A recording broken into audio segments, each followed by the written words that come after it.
Bonjour mesdames, très heureux de vous retrouver cette semaine, après Shavuot. Alors on va dédier le cours Nishmat Matatiou Ben Menachem et également Mathilde Fila Messaouda Batlaïla. Voilà. Et pour la réfouach de tous les malades et pour voilà. Les Nishmat. Oui. Henri Aaron Ben Chana. Voilà. Chaim Daniel Ben Myriam. Réfouach Shema.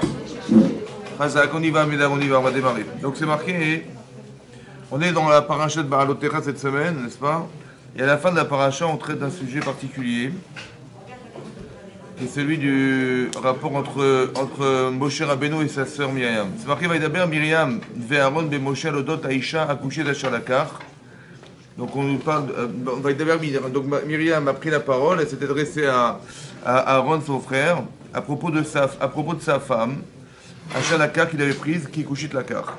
Ouais, on dit de Tzipora, alors qu'elle était noire. En fait, on nous explique plusieurs explications, que soit c'était pour éviter l'Aïnara, parce qu'elle était très belle, soit c'est pour dire qu'elle était aussi belle qu'on peut imaginer qu'une femme est noire, et c'est une évidence, etc. Donc en fait, on nous parle de ces sujets. Quel est le sujet traité? En fait, le sujet traité dans la paracha, c'est ce que rapporte Rashi, c'est que lorsque Tzipora s'est plainte auprès de Myriam, prétextant que quand on a su qu'Eldad ou Medad, qui étaient deux personnes qu'on prophétisait dans le camp, puisque Moshe a dit qu'il ne supportait plus d'être seul à pouvoir supporter le peuple juif, il a dit il faut supporter ce peuple, et c'était difficile. Donc Hachem a dit choisis 70 skenim, des chachamim, et parmi les 70, il y a deux personnes qui ont prophétisé, Eldad ou Medad, qui ont prophétisé dans le camp.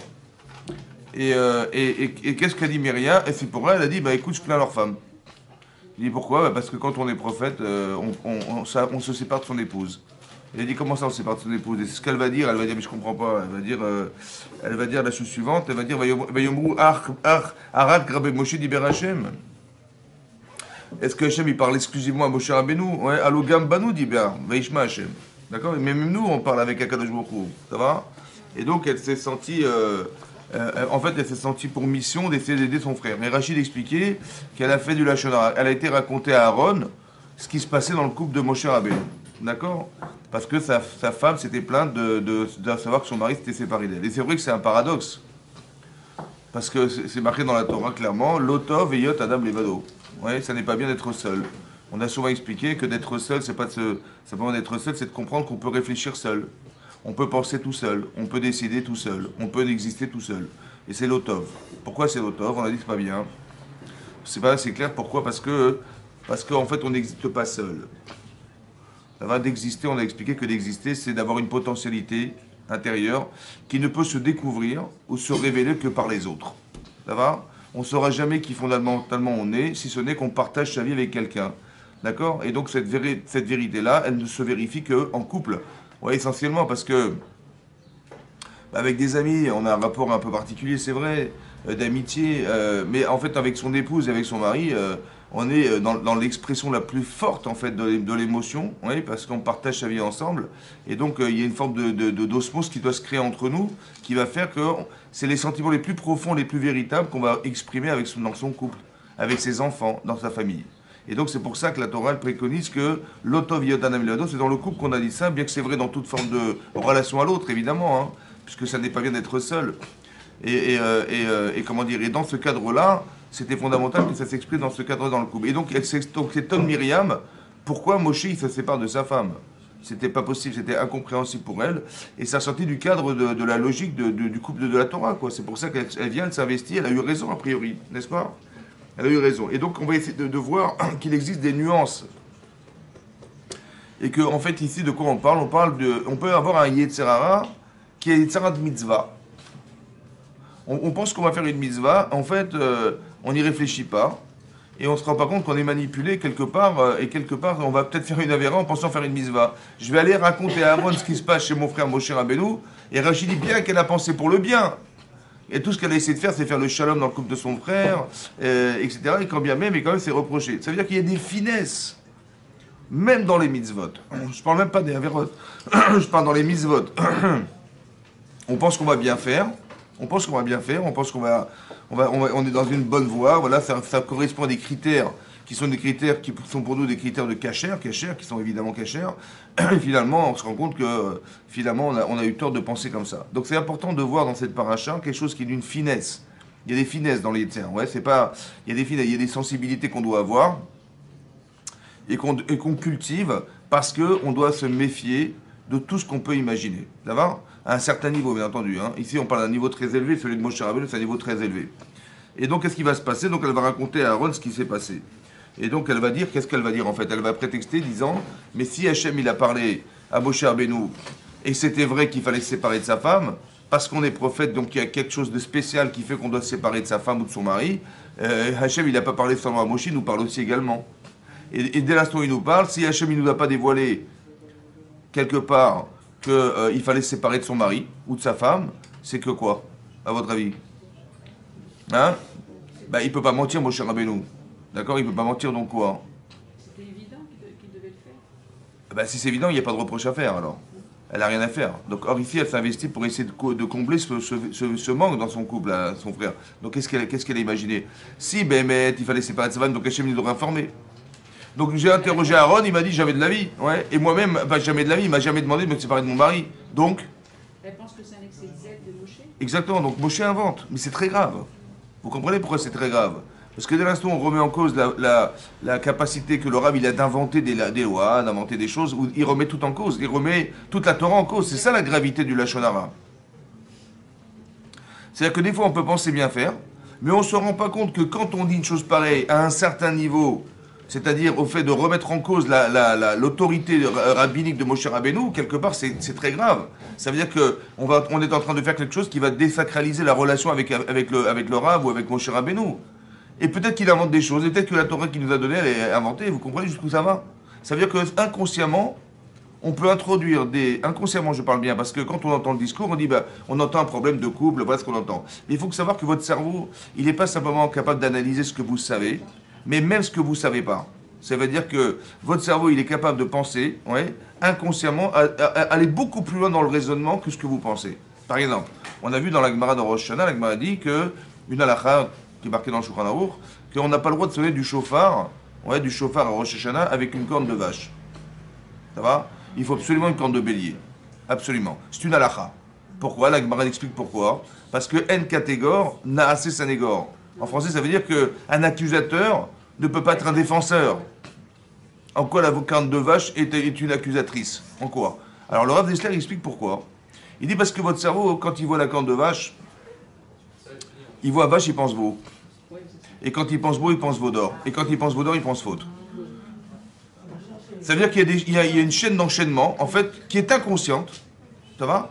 C'est-à-dire vous voyez la corne de vache, mais votre cerveau, il raisonne beaucoup plus profondément que ce qu'on imagine. Il va penser vache, veau d'or, faute. Donc il dit, mais j'ai écouté le chauffard, ça m'a rien fait. Et j'ai pas ressenti quoi que ce soit. En fait, pourquoi? Parce que inconsciemment, j'ai pensé à faute. Vous avez compris ou pas? Et donc ça n'a pas eu d'effet chez moi. Par contre, quand je pense bélier, je pense à Kedat Israël, je pense à la Tchouva, je pense à l'engagement de soi, etc. Donc ça n'a rien à voir, vous comprenez ou pas? La remise en question, la capacité à se dire, comme Avraham Avinu a été capable, autant que Yitzhak était capable, de dire non à ton Yitzhara et dire oui à la mitzvah. Vous comprenez? C'est très... Et donc cette capacité qu'on a inconsciente de réaliser sa vie, parce qu'il y a des choses qui vont faire que de façon subtile, hein, vous allez entendre un discours, mais inconsciemment, il y a des choses qui vont se faire à l'intérieur de votre tête, qui vont avoir une influence de demain, l'influence de demain. Et quand vous y réfléchissez 2 secondes, vous vous dites, votre conscience, c'est ce que vous savez, ça va? Votre conscience, c'est votre présent. La conscience, c'est le présent, c'est l'instant T de la seconde où je vous parle. Mais tout votre inconscient, c'est tout le passé de toute votre vie derrière. Combien de mélanges, combien d'émotions, combien d'informations, combien de choses ont fait que, inconsciemment, il y a une autre façon de traduire votre vie, ça va? C'est pour ça que je vous explique qu'il y a des liens logiques qui vont se faire, mais qui ne sont pas forcément conscients. Et on ne se rend pas compte que dans un discours pareil, où Myriam, elle pense faire une grande mitzvah de sauver la vie de son frère, c'est vrai, parce qu'il est en train de faire une grande bêtise, il se sépare de sa femme, ce qui est insupportable pour elle et pour lui, elle va lui sauver la vie. En fait, on se rend compte qu'elle est en train de dire quelque chose qui est effroyable. Parce qu'elle remet en cause l'autorité de Moshe Rabbeinu aux yeux du Klal Israël en disant, mais comment il a osé inventer une chose pareille? Ça veut dire que s'il a inventé le fait de se séparer de sa femme, il a inventé le fait que peut-être d'autres mitzvot, je ne sais pas, ça peut entraîner beaucoup de choses. Et on peut comprendre beaucoup de choses grâce à ça. vous allez voir que la paracha qui va suivre, c'est les Meraglim. Vous voyez? La paracha qui va suivre, c'est Korach. Bizarrement, ce sont des gens qui n'ont pas été consultés, mon cher Rabbeinu.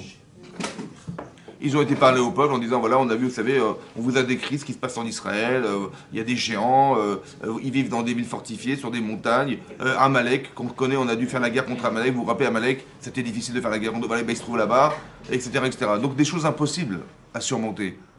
Mais non, quand je vois ça, bah, je suis un des Meraglim, un des explorateurs, bah, je vais voir mon cher Rabbeinu, je dis écoutez, voilà ce qu'on a vu, qu'est-ce que vous en pensez? C'est lui qui va devoir décider, c'est pas moi qui vais décider. Et moi j'ai pris l'initiative d'aller parler au peuple, etc. Et je leur ai fait peur. Je leur ai dit la vérité, hein. Je leur ai dit exactement ce qui se passe là-bas. Le problème, c'est que je leur ai dit une vérité qui inconsciemment engendre une peur.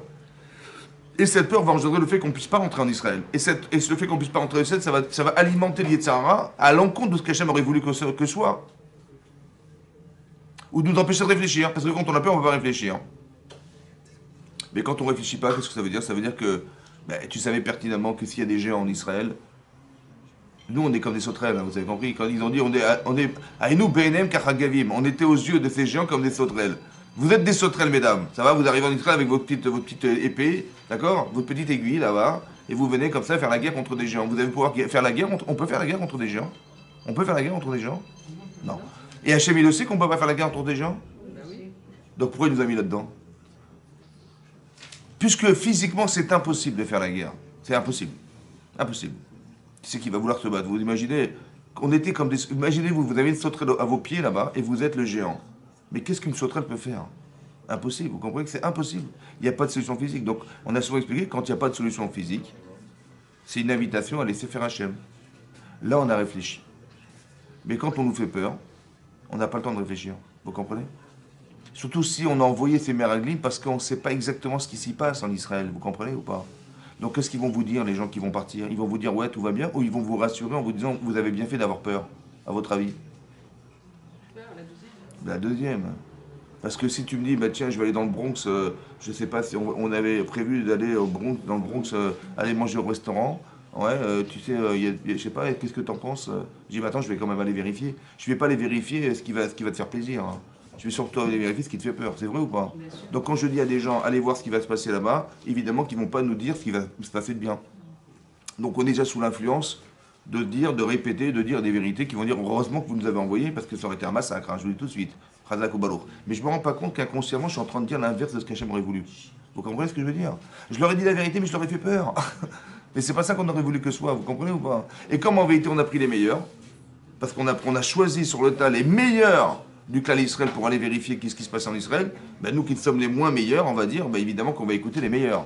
Donc alors sur le plan psychologique c'est dramatique, et sur le plan de faire ce choix, qui c'est qui va choisir contre la volonté de ces gens qui ont décrit que c'était impossible d'y rentrer? Qui on est nous pour dire contre ces gens-là? Vous comprenez ce que ça veut dire? Ça veut dire qu'on est dans une démarche inversée. Mais pourquoi on n'a pas été consulté, mon cher Rabbeinu? Pourquoi Korach, il va se rebeller contre Moshe Rabbeinu en lui disant, mais t'es un imposteur, mais t'as tout inventé? Mais d'où ça lui vient, cette idée? Vous savez pourquoi? Parce que peut-être inconsciemment, ce qu'a fait Myriam, ça a des conséquences. Vous comprenez ce que je veux dire? Il faut faire très attention à ce qu'on raconte. Il faut réfléchir aux conséquences. Ça veut dire qu'on est des gens réfléchis dans la Torah, et on sait que humainement, il y a des choses qui peuvent s'entendre, des choses qui ne doivent pas s'entendre.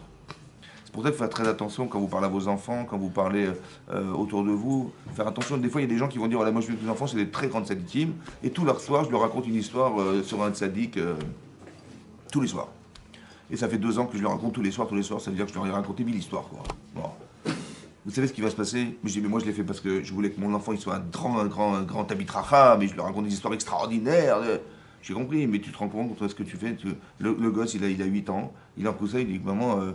Écoute maman c'est magnifique mais je suis pas un martien, ça c'est fait pour les martiens, je sais pas moi, des gens qui vivent sur des extraterrestres, on n'est pas je suis qu'un petit garçon, tu comprends? Et on se rend pas compte qu'on veut essayer d'aider nos enfants, en fait on les accable parce qu'on leur raconte des trucs, mais c'est insupportable à entendre, à la fin c'est impossible. Donc tu peux doser, je comprends, tu vas doser, tu vas dire un petit peu comme ça va l'encourager, mais tous les jours, tu te rends compte ce que tu es en train de l'enterrer, quoi. Tu es en train de lui dire écoute mon chéri, voilà ce que t'attends, Zach, on va voir. Voilà ce qui t'attend, j'espère que tu vas réussir. Comment ça? Mais tu m'as mis une montagne devant moi. Vous avez compris ou pas? On pense bien faire, en fait, on ne se rend pas compte que psychologiquement, c'est insupportable. Mais nous, on aurait tellement aimé, vous avez compris, on aurait tellement aimé ressembler à ça. En tant qu'adulte, je comprends, mais en tant qu'enfant, est-ce que tu te mets dans la peau de celui à qui tu parles? Est-ce que tu comprends qu'est-ce que tu fais subir à tes enfants sans te rendre compte que toi, c'est pour les encourager, évidemment. Mais faire attention que ça soit plus accablant que ce que est encourageant. Voilà. Ça veut dire que dans le discours, il y a quelque chose qu'il faut entendre. Ça va? Et donc, elle ne se rend pas forcément compte. Pourquoi c'est important de l'entendre? Parce qu'on a dit une fois que c'est marqué dans l'Agma, dans Sota, qu'il y a eu un problème de couple un jour dans la famille de Myriam. Le problème, il est quoi? C'est qu'un jour, Paro, il avait décrété, vous vous rappelez que Paro, il avait décrété que tous les garçons qui naîtraient aujourd'hui, dans cette période, ils devaient être noyés dans le Nil. Pourquoi noyés dans le Nil? Parce que les astrologues avaient vu que le sauveur d'Israël allait mourir par l'eau. Alors ils ont traduit évidemment noyade. Ça va? En fait, il y a la Gemara d'expliquer dans Sanhedrin que noyé par l'eau, pourquoi? Parce que quand Hachem a demandé à Moshe Rabbeinu, à la 40e année dans le désert, ils se sont plaints, il n'y avait plus d'eau parce que Myriam était morte, il n'y avait plus d'eau dans le désert, ils ont dit on va pas mourir de soif. Et donc Hachem a dit, les Daber et la Sela, tu dois parler au rocher et de ce rocher sortira de l'eau. Finalement, il n'a pas parlé, il a frappé le rocher. Et c'est à cause de ça que dit Hachem, Ya'al Noïmanten Bilagdisheni, puisque vous n'avez pas eu confiance en moi pour me sanctifier, alors vous ne rentrerez pas en Israël, donc il va mourir dans le désert. Donc en fait, mourir à cause de l'eau, c'était pas noyade, c'était à cause de l'eau, à cause de la faute du Mémériva, les eaux de Mériva, les eaux de la dispute. Et donc c'est pour ça qu'il n'a pas pu rentrer en Israël, d'accord? Et eux, ils ont traduit, il va mourir par l'eau. Donc ils disent, on va faire la volonté du ciel, nous. Ça va? Ils ont vu, ce qu'ils ont vu là, maintenant, ça s'est passé, ça se passera dans plus de 80 années, on est bien d'accord. Mais ils ont vu dans le ciel ce qui va se passer plus tard. Et donc ils ont vu ce qu'Hachem avait programmé, que soit, ça veut dire pas programmé, je dis des bêtises. C'est pas une programmation, c'est simplement la vision du choix de Moshe Rabbeinu. Voilà ce qu'ils ont vu. Et ils ont traduit en disant, voilà, il y a dans les astres, on voit l'eau, on voit la mort, et ils ont dit noyade. D'accord? Maintenant, ce qui va se passer, donc ils ont dit, on va faire la volonté du ciel, on va noyer l'enfant. On va pas aller contre les astres, contre le Shamaïm, et donc ils ont fait ça. Qu'est-ce qui va se passer? Donc Amram, qui était le Gadolador, le grand de la génération de l'époque, c'était un Lévi. Les Lévi'im n'ont pas participé au Sherbut Mitzrayim, ils étudiaient la Torah en permanence. Et le Gadolador, le plus grand de la génération de cette époque, c'était Amram, qui était le Gadolador, le grand de la génération. Et qu'est-ce qu'il a décidé? Il a dit, voilà, il dit, c'est pas possible, il faut qu'on divorce. Donc il dit à sa femme, à Yochebed, il dit, on va divorcer. Pourquoi? Logiquement, pourquoi? Parce que est-ce qu'on a le droit d'avoir des enfants tout en sachant dans le doute que cet enfant, il va être jeté dans le Nil? Ouais. Être un père criminel dans le doute. Voilà la question qui est posée. Alors il a dit, à trancher, il dit, je peux pas. Autant que je vais faire subir à ma femme une grossesse qui, au bout de 9 mois, dans le doute, elle va subir un drame, ça va? Est-ce que j'ai le droit de faire une chose pareille? Alors il a dit, il vaut mieux s'abstenir. Donc il a dit, on va divorcer, comme ça on est sûr qu'on n'aura pas d'enfant. Et comme il a divorcé, tout le monde a divorcé, donc dans le trait, il n'y a plus de mariage, il n'y a plus rien. Ça va? Qu'est-ce qui se passe? C'est marqué là-bas que Myriam, avant même que Moshe soit né, elle savait que le sauveur d'Israël allait être dans sa famille. Comme ça, Rachid le rapporte dans la paracha dans la paracha de la, comment dire, dans la paracha de la Shira, lorsque elle va dire, il y a marqué Myriam, Achot Aaron, la sœur d'Aaron, et Rachid là-bas il explique pourquoi la sœur d'Aaron n'est pas la sœur de Moshe. Parce que Moshe n'était pas né, et elle avait prophétisé, déjà avant même qu'il naisse, que le sauveur d'Israël est né dans sa maison. Savoir que sa maman, elle allait accoucher du sauveur d'Israël. Donc elle savait déjà depuis longtemps, par prophétie, que Moshe Rabbeinu allait naître dans la famille de Amram. Et qu'est-ce qui se passe? Elle dit à son père, mais papa, tu fais pire que Paro. Il dit, comment ça? Bah oui, parce que Paro, il décrète que les garçons mourront, mais les filles vivront. Or, en te privant d'avoir des enfants, tu te prives d'avoir des filles qui auraient aimé vivre. D'accord? Et comment il s'appelle? Et elle a dit, mais tu fais pire, pourquoi? Parce que même l'enfant, Chazvé Shalom, garçon qui va être noyé, décédé, noyé, il va aller au Gan Eden. C'est vrai? Donc c'est vrai qu'il va mourir, mais il va aller au Gan Eden. Et or, en te privant d'avoir des enfants, tu prives les enfants, les garçons, d'aller au Gan Eden. Donc tu fais pire que Paro. Voilà, c'est simple. Sur le plan physique, parce que les filles revivent, toi tu te prives d'en avoir. Et sur le plan spirituel, parce que le garçon qui va mourir, il va aller au Gan Eden, mais toi tu l'empêches de vivre. Tu comprends? Tu l'empêches d'aller au Gan Eden. Donc tu fais pire que Paro. Et le problème, c'est qu'on ne comprend pas comment elle a pu avoir une intelligence aussi importante. Pourquoi? Parce que Amram, c'est le Gadolador. Le Gadolador, ça veut dire que sur le plan intellectuel, c'est au top. Ouais. Et sur le plan spirituel, c'est au top. On est d'accord ou pas? Donc comment il a pu lui-même ne pas se rendre compte de ce que son enfant qui avait 5 ans, il a pu se rendre compte? Vous comprenez? Comment c'est possible? Donc elle part avec la conviction qu'elle a de quoi? De savoir. Lui ne sait pas, elle sait. Par prophétie, elle sait. Mais comment elle arrive à convaincre son père? Peut-être qu'elle a fait exprès de lui faire ce raisonnement pour l'amener à penser qu'il fallait absolument avoir un enfant et qu'elle a su, elle, ce que son père ne savait pas, que le sauveur d'Israël est net de la famille. Ça va? Mais comment ça se fait que lui, il n'a pas su, n'a pas compris ou n'a pas raisonné comme sa fille a raisonné? Comment ça se passe? Alors, peut-être l'idée, c'est la suivante. En fait, dans le raisonnement que je tiens, je me dis, voilà, je suis père de famille responsable. C'est vrai? Donc je me dis, je vais quand même pas avoir des enfants et que dans le doute, cet enfant, il va être noyé. J'ai pas le droit de faire ça. En tant que père responsable, je peux pas. Hein. Je suis un criminel. Et autant que ma femme, je peux pas lui faire subir une chose pareille. D'accord? On est bien d'accord. Et j'en serai responsable aussi. Donc j'ai pas envie. Il manque juste un élément dans le raisonnement. Mais il manque l'enfant. Il est où l'enfant? Vous avez compris? Parce que moi, je suis absorbé par l'idée que père responsable, mari responsable, elle sera échelon, pas d'enfant, c'est sûr et certain, vous comprenez? Le problème, c'est que je n'ai pas tenu compte de l'enfant. Maintenant, qui c'est qui va tenir compte de l'enfant? Ben, c'est l'enfant. Donc elle est l'enfant. Et elle se dit, mais je vois mon père et je vois Paro. Ça va? Elle est l'enfant. Elle dit, mais je comprends pas. Mais tu fais pire que Paro, pourquoi? Parce que si Paro est mon père, il me laisse vivre. Vous comprenez? Et si mon père est mon père, il me laisse pas vivre. Hein. Et par contre, si ça, c'est je suis une fille, mais si je suis un garçon, je dis à mon père, mais papa, de quel droit tu décides de ne pas me faire naître alors que je vais aller au Gan Eden? Vous avez compris ou pas? Ça veut dire que le problème, c'est que on peut savoir dans la vie, on peut réfléchir dans la vie, mais il faut tenir compte de tous les paramètres qui sont présents. De quel droit tu te permets, toi, de décider de ne pas avoir d'enfant au détriment de ce que tes enfants vont subir? De quel droit? Vous avez compris ou pas? De quel droit tu te permets ça? Ça va?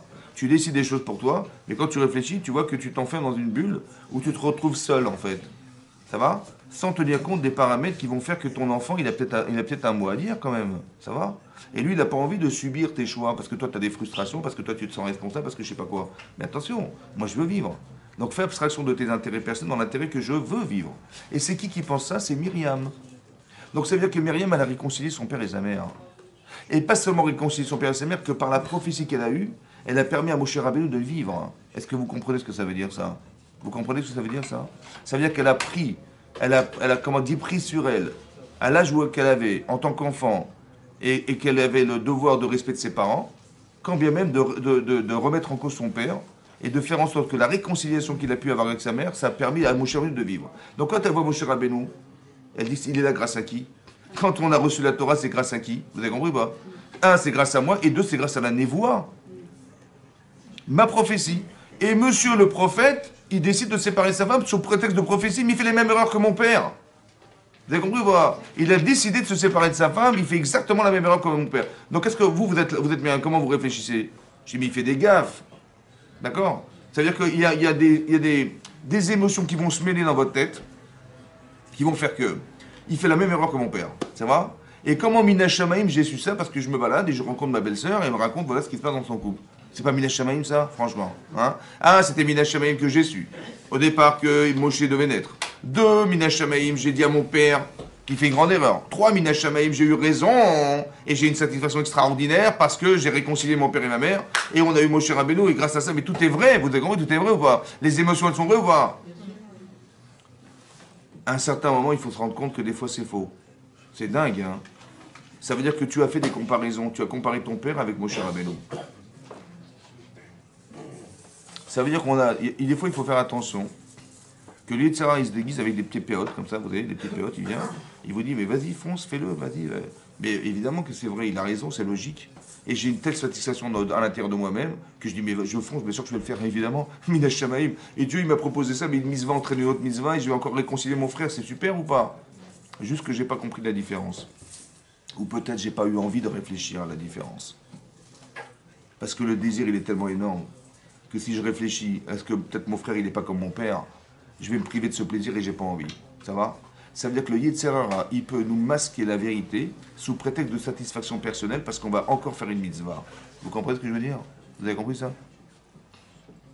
Faut se méfier de ça. Que des fois, ce qui paraît des mitzvot, en vérité, c'est l'inverse. je vais peut-être faire du lachon hara en pensant bien dire, en pensant bien faire.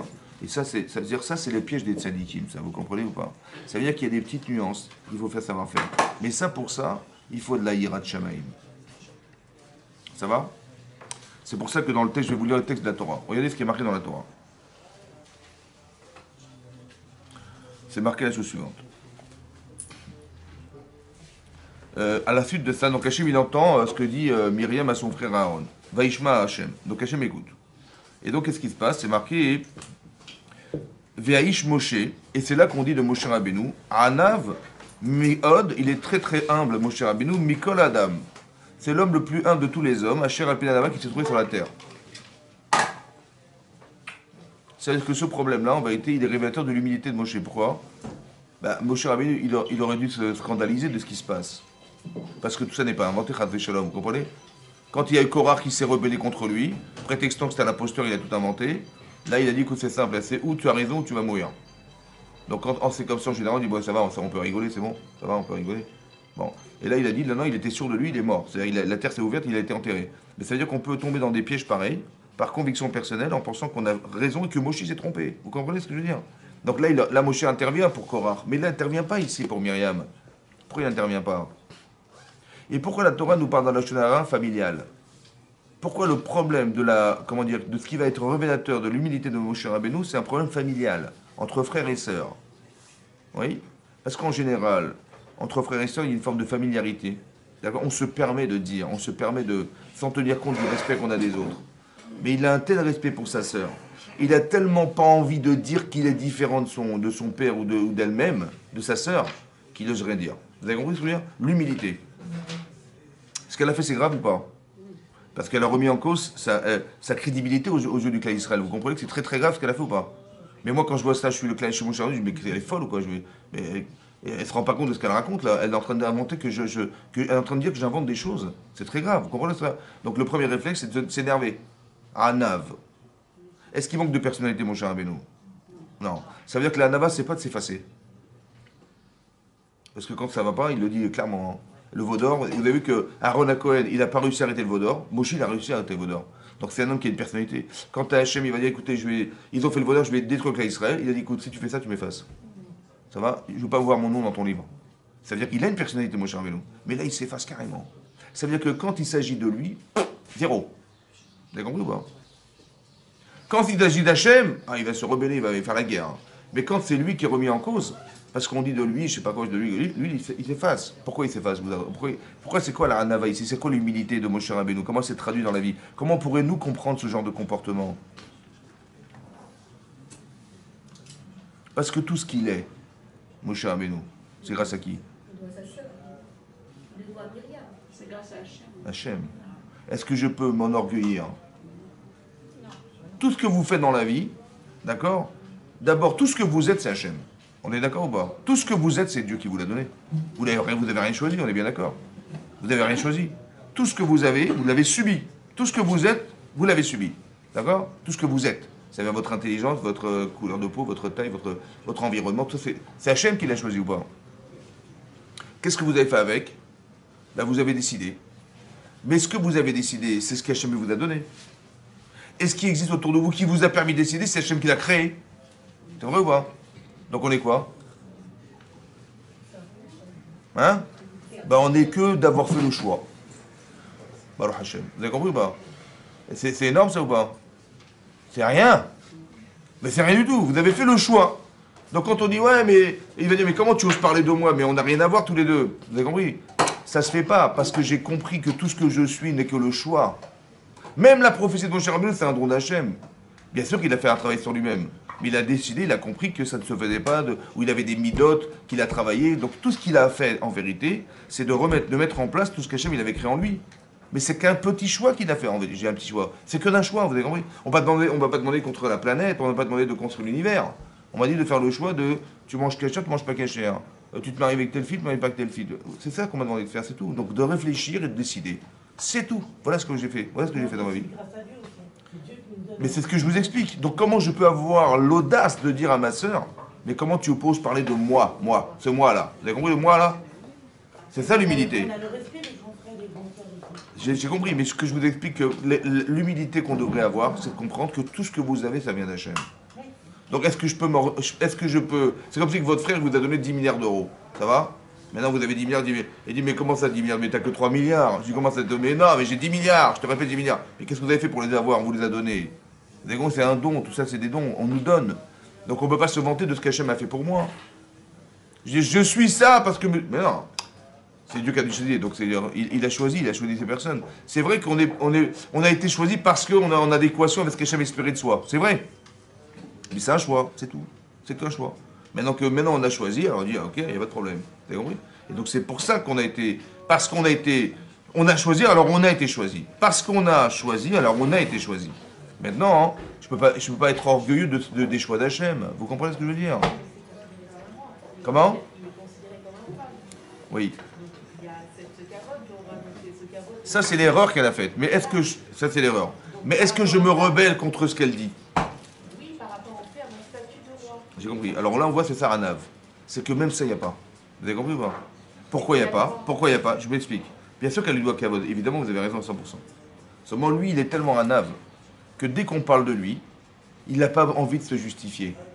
Qu'est-ce qu'il va dire à sa sœur? Dites-moi. Qu'est-ce qu'il va dire à sa sœur? Non, par rapport à son statut. J'entends, mais qu'est-ce qu'il va dire à sa sœur? Je représente, moi, je suis le roi. Mais c'est quoi je? C'est quoi je? Ça quoi? Je suis pas moi à Moshe, mais mon statut de roi sur Israël. J'ai compris. Mais ce qui se passe, c'est pas un problème de Kavod personnel. C'est un problème c'est ça que je vous ai expliqué. C'est un problème de ce qu'elle a dit remet en cause sa crédibilité aux yeux de Israël. C'est ça qui est très grave. Il va pas dire mais je suis mieux que toi. Toi tu parles avec Hachem d'une manière, toi tu rêves d'Hachem, mais moi je lui parle en direct. Il peut pas dire ça. Vous avez compris ou pas? Il peut pas dire ça. Il peut pas se vanter devant sa sœur en disant mais je vais t'expliquer la différence. On n'a rien à voir tous les deux. C'est ça qu'il est en train de dire. Il peut pas dire à sa sœur une chose pareille. Même au regard de l'âme Israël. Oui, parce que il va laisser Hachem s'en occuper. C'est très intéressant de voir que quand vous avez du Derech Eretz et que ça vous est dans l'impossibilité de pouvoir vous expliquer parce que ça ne se fait pas, alors laissez tomber, c'est Hachem qui s'en occupera. C'est ce qui est marqué dans la Torah. Vous avez compris? Non, vas-y, reste là-haut, moi je m'en occupe. Je vais lui parler, je vais m'expliquer avec elle. Ça, c'est dommage parce qu'en vérité, on va créer des conflits tous les deux. Parce que je ne sais pas comment elle va le vivre, j'en sais rien. Et je ne sais pas non plus, parce que plus, vous avez compris, plus il y a une forme d'agressivité dans le rapport, et moins on l'accepte. Vous comprenez? Si vous êtes agressif avec votre mari, ouais, c'est comme si vous lui mettez une claque. On va dire comme ça va? Bon, il va dire, bah oui, bien sûr, j'aimais beaucoup les tartes aux pommes, les tartes à la pomme, surtout la tarte ici. Mais il va dire, mais bon, elle m'a mis une claque. Je vais jamais dire à ma femme, mais oui, tu m'as donné une claque, tu avais raison, évidemment, excuse-moi, ça n'existe pas, ça, vous comprenez ou pas? Donc l'agressivité n'amène jamais à la réflexion, à la réconciliation, c'est impossible. Parce que en fait, même le fait d'hausser la voix, c'est un manque de respect. D'accord? Je suis pas sourd, hein, vous avez compris pas? C'est-à-dire que si tu oses lever la voix, écoute, tu entends très bien, je suis pas sourd. Ça veut dire que le problème, c'est que c'est humiliant. On est humilié par le fait d'avoir été rabaissé à l'idée que comment tu oses faire ça? Il commence à crier, à se réveiller. Vous avez compris pas? L'humilité ou le recul faisant, j'ai pas besoin de ça. Donc en fait, c'est plus frustrant qu'autre chose. Et dans cette condition-là, on va jamais changer. Jamais, ou alors quelqu'un qui va manquer une serpillière. Il va dire oui, il a raison. Mais si quelqu'un il a un peu de personnalité, il va jamais accepter une chose pareille. Et on veut pas de quelqu'un qui n'en est pas, on veut de quelqu'un qui en est. Donc on va mettre du kavod là où on aurait voulu s'énerver. Vous avez compris ça? On va mettre du respect là où au contraire. Pourquoi? Parce que quand je vais lui dire ce que je pense à ma sœur, ici dans le cadre de Moshe Rabbeinu, il faut qu'elle accepte ce que je vais lui dire. Mais qu'est-ce que je vais lui dire? Vous avez compris ce que je veux dire? C'est-à-dire que quand on fait reproche à quelqu'un, l'objectif c'est pas de lui dire la vérité, c'est de l'amener à la vérité. Ça va? Il faut qu'elle comprenne que j'ai eu raison de faire. Vous avez compris? Mais non, ça vient pas de moi, c'est Hachem qui a décidé. Moi, j'aurais voulu rester avec mon épouse, mais Hachem, il a décidé qu'il fallait que je m'en sépare. Quand est-ce qu'il s'en est séparé? Quand on s'est préparé 3 jours avant de recevoir la Torah, vous vous rappelez? Hachem, il a dit, dites au Israël, le Higesho Lacha, il ne fallait pas se rapprocher de son épouse pendant 3 jours. Bon, alors ils se sont séparés de leur épouse pendant 3 jours. Après, ils ont reçu la Torah, il a dit, vous pourrez retourner là au Lechem, dans vos tentes. Ok. Mais Moshe, il a dit, Hachem, il a dit, non, tu restes là. Tu restes avec moi. On n'a pas compris pourquoi. Hachem, il a dit à Moshe, tu ne bougeras pas d'ici, ouais, tu resteras en permanence avec moi. Et c'est ce qui va se passer. Parce que, comment vous dire, ici dans la Torah, c'est marqué que quand il a entendu ça, Hachem, il s'est adressé tout de suite à Moshe, Aaron et Myriam. Et ils étaient avec leur mari et leur femme à ce moment-là. Myriam était avec son mari comment il s'appelle? Et Aaron avec sa femme. Et Myriam elle s'est levée et dit oui, donnez-moi Netiat Yadayim, mais il faut que je me lave les mains. Hachem il me parle. D'accord? Et là ils ont compris que dans ces moments-là, il fallait qu'Hachem il a une comment dire une relation continue avec Moshe Rabbeinu. Ça va? Tout le temps continue. Même ça, il ne pouvait pas se séparer, il ne pouvait pas être avec son épouse parce que voilà ce qui pourrait arriver. À un moment donné, Hachem, il devait lui parler, il devait être il y avait un shrina à ce moment-là sur lui. Il ne pouvait pas se permettre d'être dans une imposture, dans une situation difficile dans ce moment-là. Vous avez compris ce qui se passe? Et donc c'est pour ça qu'il a fait ça. Parce qu'il a dit, mais pourquoi il a fait ça? Parce qu'il a dit, regardez le texte qu'il a marqué, il est arrivé pitom, subitement, chez Myriam et Aaron, pour lui dire, mais comment vous avez pu parler comme ça, voilà comment vous auriez, voilà, moi j'ai besoin de Moshe, il parle directement avec moi, donc il y a un rapport de proximité avec Moshe qui est différent du vôtre. Et donc il a dit la chose suivante, il a dit, voilà, Vayomer Shimuna Devarai, quand il s'adresse à Moshe et Aaron qui sont fauteurs, et Aaron et Myriam sont fauteurs, Shimuna, je vous en prie, écoutez-moi. C'est-à-dire même quand Hachem il s'adresse à nous, alors qu'on est des fauteurs, n'est-ce pas? Il dit, je vous en prie, écoutez-moi. Même dans ça, il y a un respect. Vous avez compris? C'est un enseignement. Pourquoi? Parce que quand on veut faire reproche à quelqu'un, n'est-ce pas? Il faut lui montrer qu'on est avec lui et pas contre lui. C'est dans ton intérêt. Parce que l'objectif, c'est pas de te dire la vérité. Et tu te débrouilles avec. Ouais. Tu vois, si tu avais pensé comme ça, on aurait pu se réconcilier. Si tu avais pensé comme ça, les choses ne se seraient pas passées comme ça. Mais je le fais dans notre intérêt et pas dans mon intérêt. Vous avez compris la différence? Quand je m'énerve, c'est dans mon intérêt. Mais quand je peux me calmer, parce que je sais ce que je veux atteindre. Et je sais que d'une certaine manière, je pourrais l'atteindre que d'une seule façon. C'est respecter la personne. Vous avez compris? Voilà, j'aime mon mari, et je sais que si je vais m'énerver, ce qui va se passer, c'est ça va nous séparer, et j'ai pas envie. Ça va? Ou ma femme, j'ai pas envie non plus. Donc qu'est-ce qui va se passer? Donc je vais le faire de façon à ce que, comment je vais lui dire pour qu'on arrive à malgré tout garder ce lien. Vous avez compris? Ou bien renforcer un lien qui a disparu, parce que pour des raisons XY. Comme ici. Vous avez compris? Donc il n'a pas envie de casser le lien avec Moshe, avec Aaron et Myriam, Hachem. Il dit, Shimona, écoutez, je vous en prie. Devarem et parmi, Neviachem, Hachem et Maré. Ouais, et là, Vidvada, Bechalom. Quand moi je m'adresse à vous, dit Hachem, eh ben c'est dans le rêve. Donc c'est quand vous dormez, votre corps est en silence, je m'adresse à vous, je vous envoie des images. Et après, on est dans l'interprétation de l'image. Ouais. Qu'est-ce qu'il a voulu dire? On voit Hachem Ishmechama, on voit un soldat sur un cavalier, sur un cheval, ouais, et pour faire la guerre, on dit, bah, Dieu il nous a dit faire la guerre, etc., etc. Vous avez compris? Donc, à travers des images, on va décrypter l'image et on va savoir exactement quel était le message qu'Hachem voulait envoyer. Loken Avdi Moshe. Mais ça ne se passe pas comme ça avec mon serviteur Moshe Rabbeinu. Bechol Betin Emanu. Il est fidèle dans toute ma maison. Ça veut dire qu'il fait partie de la maison d'Hachem. C'est pas pareil. P&P El Daberbou. Ouais, bouche à bouche, c'est-à-dire qu'on se parle en direct. Bamari Velo Bechidout. Vous savez, c'est marqué, Rashi rapporte aussi que quand les gens qui transportaient les ossements de Yosef, on leur a dit, vous savez, il y a une halakha que quand on est impur, on ne peut pas faire le Korban Pessah. Ils ont dit, comment ça on peut pas faire le Korban Pessah? Mais nous, on a fait une mitzvah, je suis désolé, on a transporté les ossements de Yosef. Et on a fait une mitzvah, je ne vois pas pourquoi on serait privé d'amener un Korban Pessah sous prétexte qu'on est tamé. Moshe dit, bah écoutez, je sais pas, je vais aller voir Hachem. Bon, comment ça se passe en général? Bah, par exemple, Bilam, il a dit, écoutez, je sais pas ce que pense Hachem, je vais dormir et je vous dirai ce soir. Ça va? C'est ça, Bilam. Moshe, directement, il a été interrogé Hachem direct. Et Moshe, et Rashi ramène là-bas, il dit, regardez la grandeur de Moshe Rabbeinu. Ça veut dire, quand il veut, il appelle Hachem et il lui répond au téléphone. C'est extraordinaire.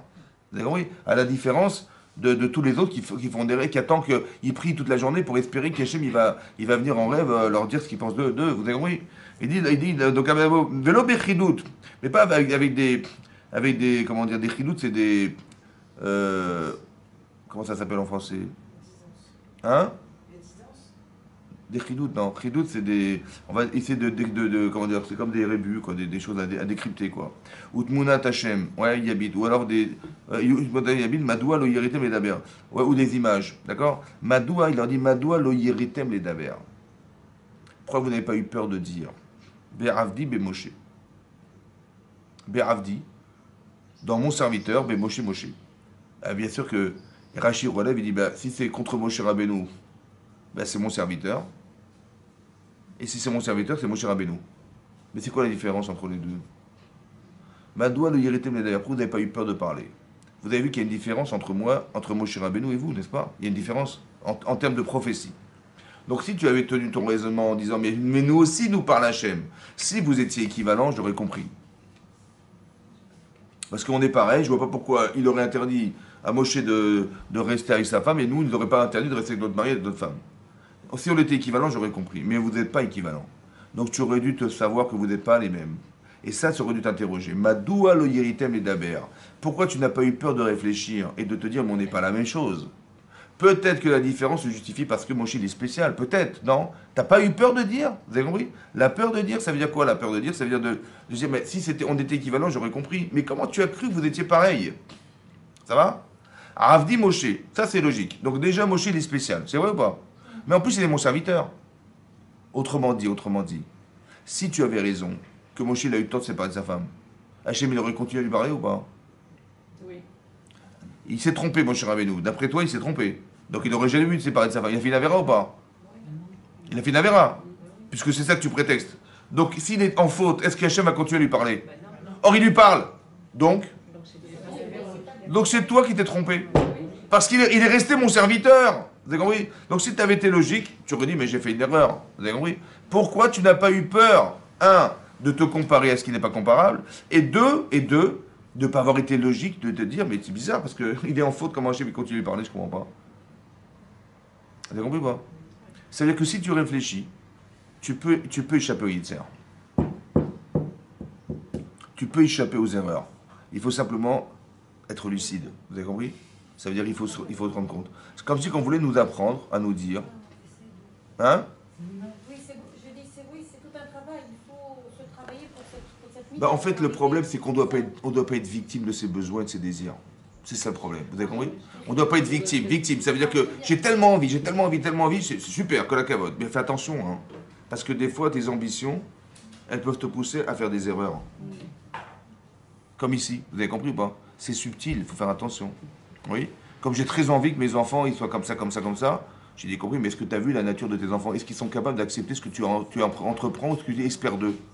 Tu dis, mais moi, j'ai pas réussi, mais mes enfants, ils réussissent, c'est que mes enfants, je sais pas, j'ai compris.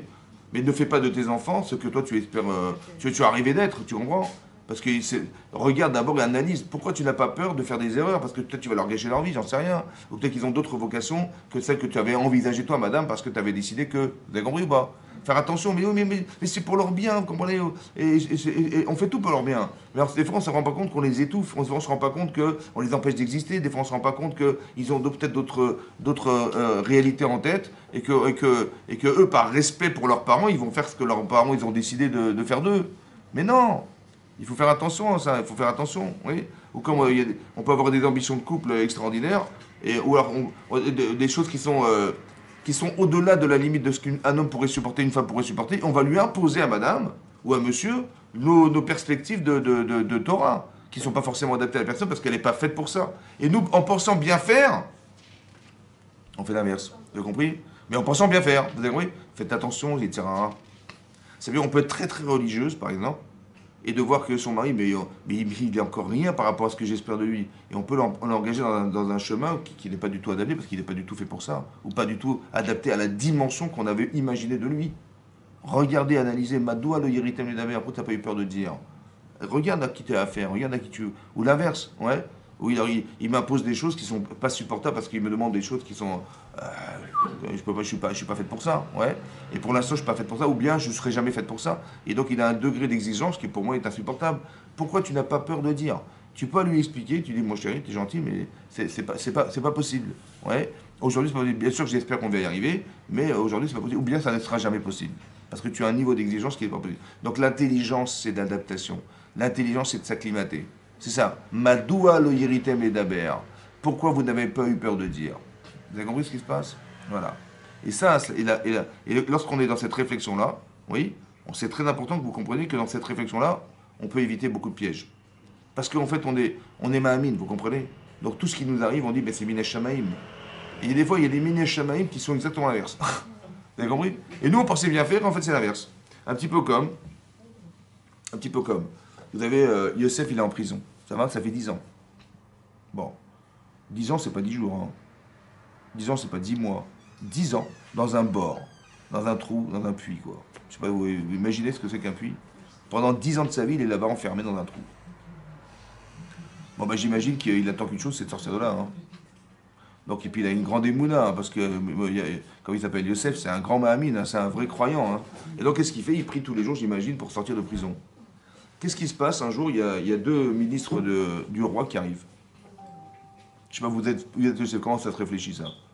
Vous avez deux ministres du roi qui arrivent. Bon. Mais dire ministre du roi, ça veut dire qu'il y a un lien avec le roi maintenant. Bon. Et puis, Mina Shamaïm, ils ont fait un cauchemar. Bon. Et Mina Shamaïm, ben Youssef, c'est un grand psychanalyste. Hein. Hein, il interprète les rêves, c'est son dada. On est d'accord ou pas? Mina Shamaïm, ils sont venus en prison. Mina Shamaïm, des ministres. Mina Shamaïm, ils ont fait un cauchemar. Mina Shamaïm, je leur ai interprété leurs rêves. Bon, il interroge ces gens-là, il dit qu'est-ce qui vous arrive? Il dit voilà, chacun interprète ça. Il dit son rêve, et il a trouvé la solution en lui expliquant que le Sarah Mashkim, le maître et chanson, dans 3 jours, il va sortir. Ça veut dire quoi? Ça veut dire que je lui ai fait une tova. Je lui ai raconté son rêve et je lui ai fait savoir que dans 3 jours, il allait sortir de prison. Donc j'ai trouvé le lien extraordinaire, Baruch Hashem. Grâce à Dieu, merci Hashem de m'avoir envoyé ce Sarah Mashkim, ça va? Et je vais lui demander d'aller voir Pharaon et de lui dire, écoutez, je suis innocent, voilà, je t'en prie, je t'ai fait une tova, tu me rends la tova. Je t'ai rendu service, tu me rends service. Et donc tu vas aller voir Pharaon et tu vas lui dire, écoutez, voilà, j'ai rencontré quelqu'un en prison qui est innocent, si on pouvait sortir de prison. C'est ça, oui, je te demande ça. Là-bas, c'est marqué, Rachid amène là-bas. Il dit Ashrei Hagever Asher Yiftar B'Hashem. Heureux soit l'homme qui croit en Dieu, mais pas Barévim. Réhevim, Rachid dit que ce sont des Réchaïm. Ouais. Que les Mitzrim s'appellent Réhevim. D'accord? Les Égyptiens, pardon, s'appellent des. Pourquoi? Parce que comment tu peux demander à quelqu'un de te faire une tova si le type il n'a jamais fait de tova de sa vie? Il ne sait pas faire le bien, il ne sait pas rendre service, lui, il ne sait pas. Pourquoi tu n'as pas eu peur de croire qu'un rachat, il va te rendre service? Un rachat, il va être le vecteur de la volonté d'Hachem, tu crois franchement? Pourquoi tu ne l'as pas interrogé? Pourquoi tu ne l'as pas sondé, voir s'il est vraiment... Il va vraiment... Tu dis, mais je t'ai rendu service, rends-moi service. Mais un rachat, il ne rend pas service. Au contraire, il attend les services des autres. Vous comprenez? C'est l'inverse. Pourquoi tu n'as pas eu peur de dire? Combien ça a pris de temps, ça? Il a pris 2 ans pour corriger son erreur. C'est-à-dire qu'il a dû... Mais comment j'ai pu faire ça? Comment j'ai pas réfléchi? Comment... 2 ans. Hein? Mais elle était mal placée. C'est ça, Botter. À son niveau, je parle. À son niveau. Hein? Et bien justement, écoutez, après 2 ans, qu'est-ce qui s'est passé? Parachat Miketz. Par où il a fait un rêve? Il a trouvé un interprète ou pas? Qui c'est qui l'a fait sortir de prison?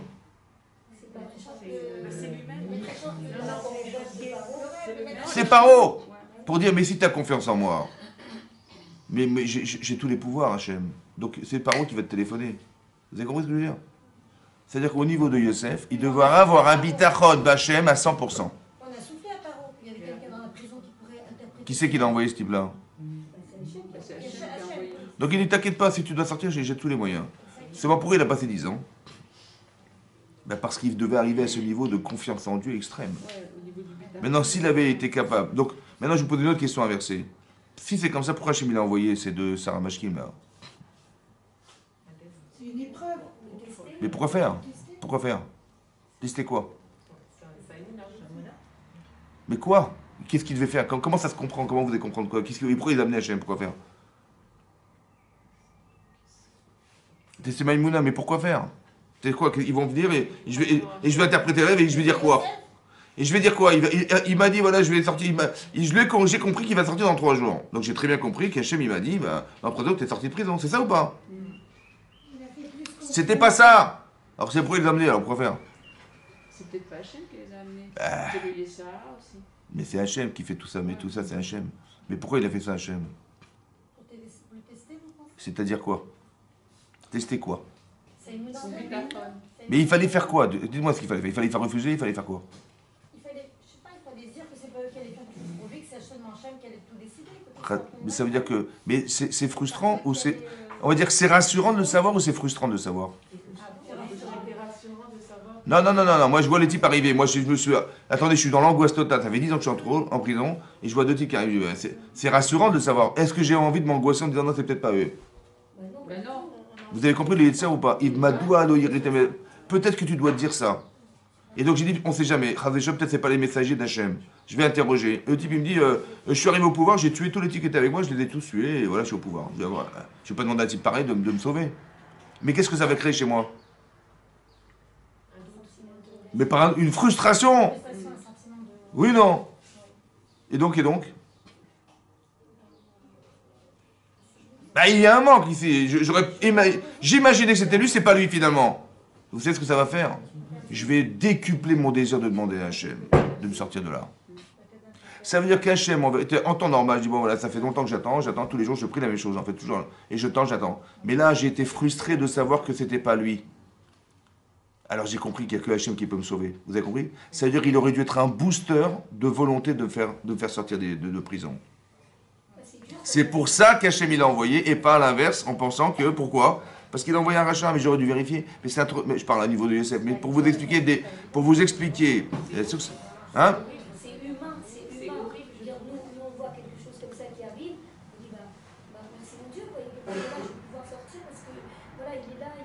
Je veux dire un truc comme ça. Peut-être pour nous, ça n'arrivera pas comme ça, je vous rassure. Mais pas quelque part à ce niveau-là de tzidkout de Yosef. Pour vous dire combien quels tzadikim ils étaient. Mais pour vous expliquer qu'il faut faire attention. Après, des fois, hein, c'est quoi le schéma que je suis en train de vous expliquer? Je suis en train de vous expliquer qu'il y a des situations dans la vie où on penserait que logiquement ça se passe comme ça. Il faut faire attention que c'est pas forcément comme tu crois. Ou comme tu aurais envie que ce soit. J'aurais tellement aimé que ça soit ça, j'aurais tellement aimé. Et en fait, je réfléchis plus. Hein? Je réfléchis plus. Non, il faut réfléchir en se disant peut-être pas. Vous avez compris? C'est ça la Hirat Shamaïm. La Hirat Shamaïm, c'est pas dire ah ouais, j'ai le bon Dieu, j'ai peur du bon Dieu. Non, il faut craindre que des fois, ce ne soit pas exactement l'interprétation qu'on devrait avoir. On étudie la Torah juste pour arriver à comprendre ce genre de schéma. Vous avez compris ou pas? Que des fois, c'est pas comme tu crois. C'est pas logique comme tu crois. C'est une autre logique. Et à de dire, peut-être que je me trompe dans ma façon de penser, je vais interroger. Je pense que, donc je suppose il va me rendre service, je suppose. Mais d'abord, est-ce que tu es sûr qu'il va te rendre service?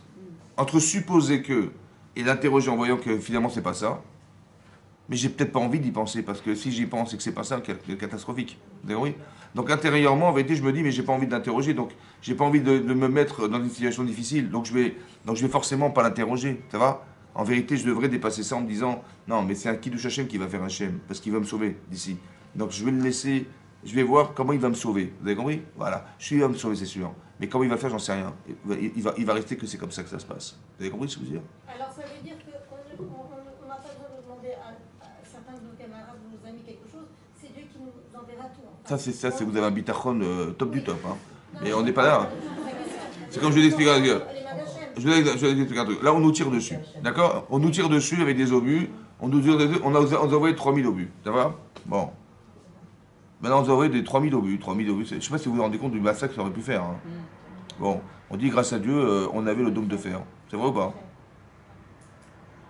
C'est marrant parce qu'il n'y a que nous qui avons le dôme de fer. C'est marrant ou pas? Hein? Non, c'est la main d'Hachem. Bah, Ça veut dire que si on a vraiment comment ça se réfléchit?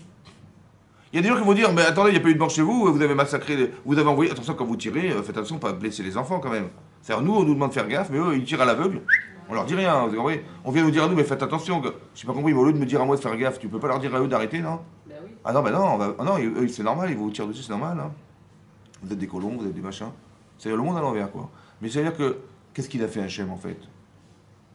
Attendez, franchement, s'il n'y avait pas le dôme de fer, on aurait eu des miracles. Bon, est-ce que le dôme de fer, il va pas cacher le miracle? Mais c'est toi qui décides, c'est toi qui décides. Tu peux voir comme ça, tu peux voir comme ça, c'est toi qui décides. Cette vision des choses-là, vous avez compris ou pas? Mais Hachem, il nous aime, elle est infinie. Il a donné la chorma à un bonhomme qui a le sroud d'avoir sauvé toute l'Israël tout seul, je ne sais pas si vous vous rendez compte. Hein. Combien de morts il aurait dû avoir, et grâce à lui, quel mérite il a cet homme, et c'est extraordinaire. Mais il a caché le miracle, vous avez compris ou pas? Il a caché le miracle. C'est même possible. Mais là, c'est pas possible, je pense. Mais s'il avait dit au Saramashkim, il avait pensé, écoute, Hachem, il va me sauver à 100%. Mais pour cacher le miracle, je vais lui demander d'aller voir Paro. Peut-être ça aurait marché. Peut-être, je ne sais pas. Vous avez compris ce que je veux dire? Il faut toujours réfléchir, quand je fais une ishtadlout dont vous parlez, que ça va cacher un miracle. En fait, dès que je sais qu'Hachem, il va me sauver, j'ai aucun problème. Et même mieux que ça, je vais vous dire. Pour qu'on puisse voir qu'Hachem, il nous aime, il fallait qu'on envoie des bombes. Mais comme il ne va rien se passer, on a compris que c'était Dieu, et c'est ça pour ça qu'il a fait Hachem. Pour qu'on renforce l'idée qu'Hachem existe. Vous avez compris ce que je veux dire? Mais il faut savoir le voir. J'ai pas si bien compris par rapport Ah oui. Moi, je vous dis, bon, je montre une amie. Est-ce que c'est l'appel que je m'adresse à mon ami ou directement à Hachem pour quelque chose? Mais on doit faire Ishtadout. Vous avez raison, vous adressez à votre ami. Parce qu'on n'a pas ce degré d'émotion de dire si je fais rien, tout va se passer au Hachem. Mais en fait, vous allez demander à votre ami, et ça va se réaliser comme vous avez pensé. Vous allez dire merci Dieu que ça va encore renforcer ce lien. Et encore renforcer, encore. À un moment donné, vous allez voir que vous n'avez plus besoin de passer par quoi que ce soit. Mais ça prend des années tout ça. Mais ça veut dire qu'on ne peut pas se permettre de dire, nous, voilà, on se brasse les droits et tout va se passer comme il faut. On n'est pas à ce niveau que Hachem il va nous ouvrir la mer rouge. Vous avez compris, voilà. Donc après, ça se travaille. Mais ça veut dire qu'il y a quelque part une capacité à penser que rien n'empêche Hachem de faire ce qu'il a envie. Ça va? Et comme il veut nous protéger, donc quelles que soient les manières. Maintenant, vous avez vu que ça s'est passé de cette manière parce que Hachem, il va pas se manifester. Pourquoi? Vous savez pourquoi il ne fait pas directement Hachem? Pourquoi il n'y avait pas de daube de fer, qu'on envoie les obus, on ne sait pas, ils explosent dans l'air, on ne comprend rien. Pourquoi il ne fait pas ça Hachem? Parce qu'il ne veut pas nous obliger à croire en lui. Il ne veut pas nous obliger. Il veut que, malgré tout, je puisse dire c'est le dôme de fer ou c'est lui. Quand Hachem il ouvre la mer rouge, il doit faire comme ça, la mer s'est ouverte. Non, il va prendre un vent d'est. Il y a un vent puissant qui va pénétrer la mer, tu peux dire que c'est le vent, tu peux dire... Voilà. Mais il faut tout le temps qu'il y ait une interprétation. Il faut toujours que j'ai un choix à faire. Il faut que j'ai choisi Hachem et pas que ça soit imposé. Vous avez compris ou pas? C'est-à-dire que Hachem ne peut pas s'imposer. C'est pour ça que, même quand Hachem nous a sortis d'Égypte, quelque part il s'est imposé. Vous avez le nid en sang, les grenouilles qui nous envahissent le truc, nous on n'a rien du tout, les ténèbres, etc. Ça ne touche pas, hein, mais c'est des nissim incroyables, des miracles incroyables. Mais quelque part ça nous a obligés à croire qu'il existe. C'est pour ça qu'on n'est pas crédible sur le mont Sinaï. C'est pour ça qu'il a mis la montagne. Parce que, en fait, on n'a pas choisi. On a été obligé de choisir. On n'avait pas le choix, vous comprenez? Mais à un moment donné, tu es obligé de choisir. Mais après, il faut que tu acceptes la Torah par toi-même. C'est différent. Et pour ça qu'il y a des jours qui nous séparent de Pessah et Shavuot, parce qu'il faut que toi, tu acceptes la Torah. Pas qu'on t'impose la Torah. Que tu aies compris la nécessité d'étudier. Tu aies nécessité de voir que la Torah, ça a des réponses à tout. C'est à toi de chercher, c'est à toi de voir en quoi tu as gagné d'être juif. C'est une faveur fondamentale. Est-ce que tu vas exploiter cette situation pour toi, en sachant que tu as un rôle à jouer en tant que femme juive dans le monde ou pas? C'est ton choix, c'est toi qui décides. Tu dis non, on est juif, on aurait pu être espagnol, portugaise, c'est pareil. Hein.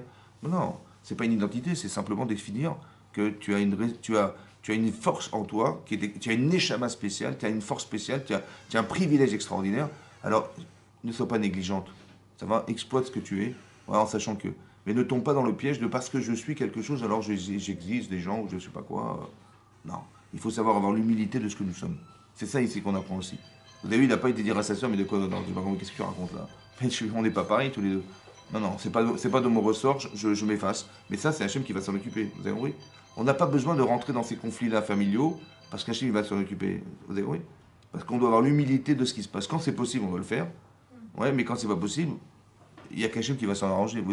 Si j'ai pas la capacité non plus, au niveau de mon caractère, de dire à mon mari que ça va pas, ouais, parce que je n'arrive pas à lui parler, parce que je vois quelqu'un qui est en face de moi qui est têtu, je prie Hachem qu'il lui déclenche un peu la tête, ou bien que j'ai au moins cette force caractère pour pouvoir m'expliquer, ou d'avoir les bons mots pour lui dire, vous avez compris? Mais que tu me mettes dans ma bouche les bons mots pour m'expliquer avec, ou l'inverse avec ma femme, vous avez compris ce qui se passe? Voilà. Chazak ou Baruch? Chazak.